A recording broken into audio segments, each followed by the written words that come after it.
오늘은 마태복음 2장을 봅니다. 오늘 본문을 통해서 우리는 다음과 같은 교훈을 얻을 수가 있습니다. 첫 번째는 아기 예수가 유대 베들레헴에서 태어났다는 사실입니다. 오늘 본문 6절을 보면은 또 유대 땅 베들레헴아 너는 유대 고을 중에서 가장 작지 아니하도다. 자, 베들레헴이 유대 고을 중에서 가장 작은 마을이라는 것입니다. 그런데 이처럼 가장 작은 마을에 불과한 베들레헴이 오늘 6절을 보면은 작지가 않다는 겁니다. 왜냐하면은 메시아인 예수님께서 그곳에서 태어날 것이기 때문이라는 것입니다. 따라서 베들레헴이 가장 작고 못 사는 마을일지는 모르겠지만 예수님의 탄생으로 인해 위대한 마을이 된다는 것입니다. 실제로 지금까지 그리고 많은 현재 사람들이 베들레헴을 방문을 했습니다. 어떻게 가장 작은 마을이 이렇게 위대한 마을이 될 수가 있는가? 그것은 하나님께서 그렇게 하셨기 때문입니다. 이것은 베들레헴뿐만이 아닙니다. 아브라함을 보십시오. 아브라함은 하나님이 부르실 때에 자식이 하나도 없던 인생 실패자로 살아가고 있었습니다.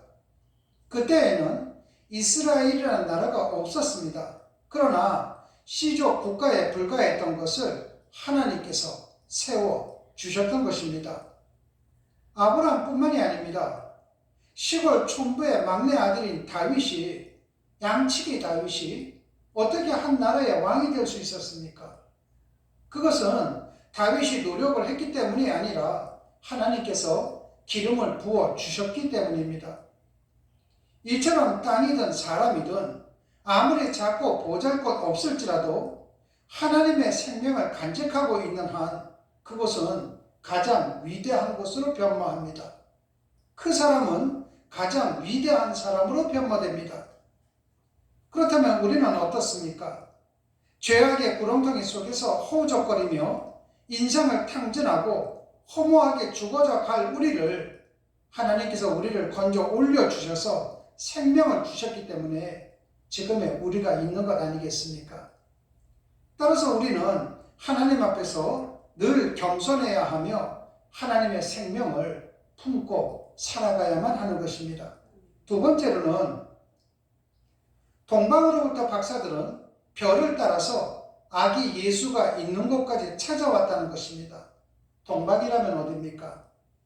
약 1500km 떨어진 동방의 이방 나라에 있던 현지들이 유대인의 왕으로 나신 이를 찾아 조그마한 마을까지 왔다는 것은 무엇을 의미하는 것입니까? 예수님께서는 이스라엘뿐만이 아니라 유대 민족만을 위한 것이 아니라 모두를 위한 분이시라는 것입니다. 즉 유대인의 왕으로 나신 이를 가리키는 별이 동방 박사들에게 그 빛을 비추고 그들을 아기 예수에게 인도했다는 것은 이스라엘뿐만이 아니라 이방인 모든 사람들 역시 구원을 얻고 하나님의 백성이 될 수 있다는 것을 예시를 해주는 것입니다. 따라서 우리는 늘 복음의 빚진 자들이 되어야만 됩니다. 그렇다면 복음의 빚진 사람이라는 것이 무엇인가? 나라는 범위를 넘어서 우리라는 범위로 확대한 사람을 말하는 것입니다. 뿐만 아니라 말씀과 삶이 일치되는 사람을 말하는 것입니다. 세 번째로는 동방 박사들이 아기 예수를 찾아온 목적은 분명했습니다. 그들은 아기 예수를 경배하기 위해 그 먼 길을 왔던 것입니다. 이들이 당시 왕에게 진상되던 황금과 유황과 모략과 같은 귀한 예물을 갖고 왔다는 것은 아기 예수를 향한 최고의 존경의 표시였습니다. 그렇다면 우리가 교회에 오는 목적이 무엇입니까? 친구가 좋아서 옵니까? 아닙니다. 사람을 만나려고 옵니까? 그렇지 않습니다. 사업상 거래처가 있기 때문입니까? 아니면은 목사님 설교가 좋아서입니까? 그렇지 않습니다. 우리가 교회에 오는 목적은 오직 한 가지입니다. 동방 박사가 아기 예수를 경배하기 위해서 찾아갔던 것처럼 우리가 교회에 오는 목적 또한 하나님을 경배하기 위해서입니다. 우리가 하나님을 믿는 이유가 무엇입니까? 하나님을 믿는 이유 역시 하나님을 경배하기 위해서입니다. 동방박사들이 아기 예수에게 황금과 유황과 모략과 같은 귀한 예물을 드렸다는 것은 단순히 제물을 중요하다는 것이 아니라 하나님을 향한 마음이 중요하다는 것을 가르쳐 주는 것입니다. 마지막으로 본문에는 4번에 걸친 예언의 성취 구절이 나옵니다. 즉 하나님께서는 허언하시는 분이 아니시기 때문에 하나님은 자신의 말씀은 반드시 이루신다는 것입니다. 그 하나님께서 우리에게 임마누엘, 즉 하나님이 우리와 함께 계시다고 약속하셨고 실제로 우리는 성령 하나님과 더불어 지금 이 순간 살아가고 있는 것입니다. 그러므로 우리는 다시 한번 하나님의 말씀을 믿고 온전히 주님을 경배하는 삶을 살아야만 된다는 것입니다.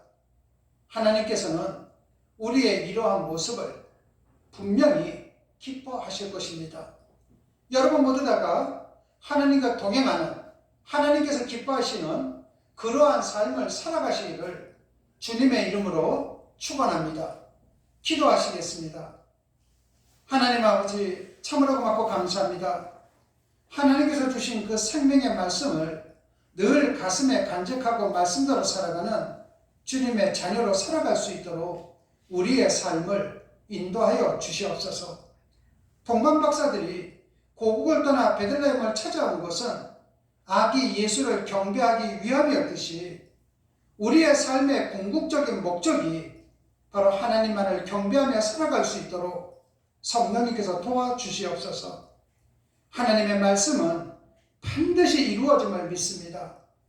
그 이루어짐을 믿고 살아가는 우리 모두 뿐만 아니라 하나님과 동행하는 우리 모두가 될 수 있도록 복을 내려 주시옵소서. 주님 고맙습니다. 예수님 이름으로 기도드렸습니다. 아멘.